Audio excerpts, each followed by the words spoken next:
Sharjah aquarium اور marine museum کس دن دیکھنے جائیں اور آپ یہ دونوں کس طرح ایک ٹکٹ میں دیکھ سکتے ہیں، کچھوے اور باقی مچھلیوں کے پاس آپ کس طرح جا سکتے ہیں، یہ سب دیکھیں اس ویلاگ میں۔ موسم بہت اچھا ہو رہا تھا، ہوا چل رہی تھی، دل کیا کہیں گھومنے نکل جاتا ہوں۔ رخ کیا دبئی سے شارجہ کی طرف، دونوں متحدہ عرب امارات کے شہر ہیں۔ رش کا وقت ہو تو زیادہ وقت لگ جاتا ہے، ورنہ نارمل 15 سے 20 منٹ میں دبئی سے شارجہ پہنچ جاتے ہیں۔ راستے میں بلند و بالا عمارتیں، جدید انفراسٹرکچر اور سڑکوں کے کنارے لگے خوبصورت درخت اور پودے دل کو خوش کر دیتے ہیں۔ شاندار فلائی اوورز اور انڈر پاس ترقی کی مثال ہیں۔ شارجہ کی مساجد ماشاءاللہ۔ شارجہ ایکویریم سمندر کے کنارے بنایا گیا ہے۔ کار پارکنگ واقعی خوبصورت اور سرسبز جگہ ہے۔ یہاں کا ماحول نہایت پرسکون اور فطرت کے بالکل قریب ہے۔ Sharjah aquarium marine sciences centre اور الخان بیچ کے قریب واقع ہے۔ سمندر کی خوشبو اور ہلکی ہوا اور پانی کی لہریں ماحول کو مزید دلکش بنا دیتی ہیں۔ شارجہ ایکویریم اور میرین میوزیم کا عملہ بہت با اخلاق ہے، آپ کو مکمل گائیڈ کریں گے۔ پہلے ہم نے میرین میوزیم دیکھنے کا پروگرام بنایا، جس کو شارجہ میری ٹائم میوزیم بھی کہتے ہیں۔ یہ انفرادیت اور دلکشی کے بحث دیکھنے والوں کو حیرت میں ڈال دیتا ہے۔ جیسے ہی میوزیم میں داخل ہوتے ہیں، سامنے چھوٹی بڑی قدیم عربی کشتیاں دکھائی دیتی ہیں، جو کہ لکڑی کی ہیں اور ہاتھوں سے تیار کی گئی ہیں۔ ہر کشتی اپنے دور کی کہانی سناتی ہے اور اپنے پاس روک لیتی ہے، کہتی ہے میری داستان خوبصورت ہے، دلچسپ ہے، میں نے سمندر کی موجوں کا مقابلہ کیا، میں نے مچھلیوں کی سخت چوٹوں کو برداشت کیا کہ ماہی گیر مایوس نہ ہو، اور اس کی ہر طرح سے مدد کی۔ یہ کشتیاں داستان سناتی ہیں کہ کبھی ہمیں موتی چننے کے لیے استعمال کیا گیا، اور کبھی مچھلیاں پکڑنے کے لیے، اور کبھی انسانوں کی آمد و رفت کے لیے۔ یہاں ہر وہ چیز رکھی گئی ہے جو مچھلیاں پکڑنے کے لیے استعمال کی جاتی ہیں: جال، فشنگ نیٹس، کانٹے، باکس،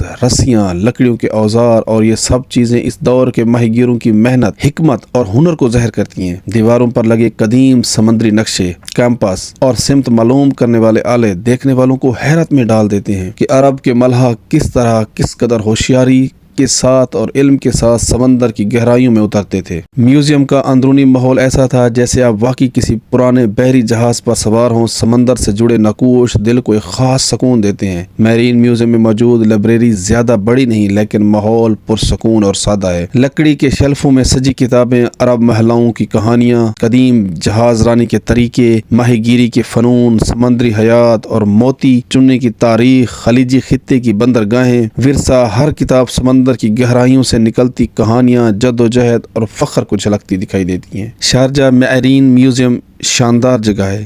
یہاں موتی چننے، مچھلی پکڑنے، سیل کرنے تک کی بہترین عکاسی کی گئی ہے۔ شارجہ میرین میوزیم کے بعد اب شارجہ ایکویریم کی سیر کی طرف بڑھتے ہیں تو ایسا محسوس ہوتا ہے جیسے آپ خشکی سے نکل کر براہ راست سمندر کی گہرائیوں میں داخل ہو گئے ہیں، اور اب 25 درہم میں یہ دونوں مقامات ساتھ ساتھ دیکھ سکتے ہیں۔ یہ دونوں مقامات ساتھ ساتھ واقع ہیں۔ ان کا سفر علم و حیرت اور فطرت کے حسن سے بھرپور ہے۔ جیسے ہی ایکویریم کے شیشے کے دروازے سے داخل ہوتے ہیں، اندر کا نیم ماحول اور نیلی روشنی آپ کو الگ دنیا میں لے جاتی ہے۔ ہر طرف رنگ برنگی مچھلیاں اور مرجان کی چٹانیں دل مو لیتی ہیں۔ سمندری زندگی کا قریب سے مشاہدہ آپ یہاں آ کر سکتے ہیں۔ چھوٹی بڑی رنگین مچھلیاں، جیلی فش، سی ہار، سمندر کے فرش کی نایاب مخلوقات۔ ایکویریم کے ٹنل میں جب آپ داخل ہوتے ہیں، ایسا محسوس ہوتا ہے جیسے مچھلیوں کے گھر میں آ گئے ہوں۔ سمندری مخلوقات کو آپ قریب سے محسوس کرتے ہیں۔ میں نے یہاں سمندری مخلوقات کی بہت ساری اقسام دیکھی جو پہلے کبھی نہیں دیکھی تھی۔ شیشے کی طرح صاف ستھرا پانی، اور اس میں شیشے کی طرح صاف ستھری مچھلیاں اور بڑی بڑی سمندری مخلوقات۔ یہاں پودے بھی دیکھے جو سمندری مخلوقات کو آکسیجن دیتے ہیں، جس سے سمندری مخلوقات زندہ رہتی ہیں۔ مچھلیوں اور سمندری مخلوقات کی خوبصورتی آپ کو اپنے سحر میں گرفتار کر لیتی ہے۔ پھر کچھوے کی مستیاں ماحول کو مزید خوشگوار بنا دیتے ہیں۔ جب کچھوا پانی پینے کے لیے سر باہر نکالتا ہے اور پھر اندر لے کر جاتا ہے تو یہ منظر دلکش اور شاندار ہوتا ہے۔ انسان اللہ کی بنائی ہوئی مخلوقات کو دیکھ کر ماشاءاللہ پڑھتا ہے اور یقین کامل ہو جاتا ہے، بے شک وہی قادر ہے، یہ کسی اور کے بس کی بات نہیں۔ شارجہ میرین میوزیم اور ایکویریم کا یہ سفر ہمیں ماضی، حال اور قدرت سے جوڑتا ہے۔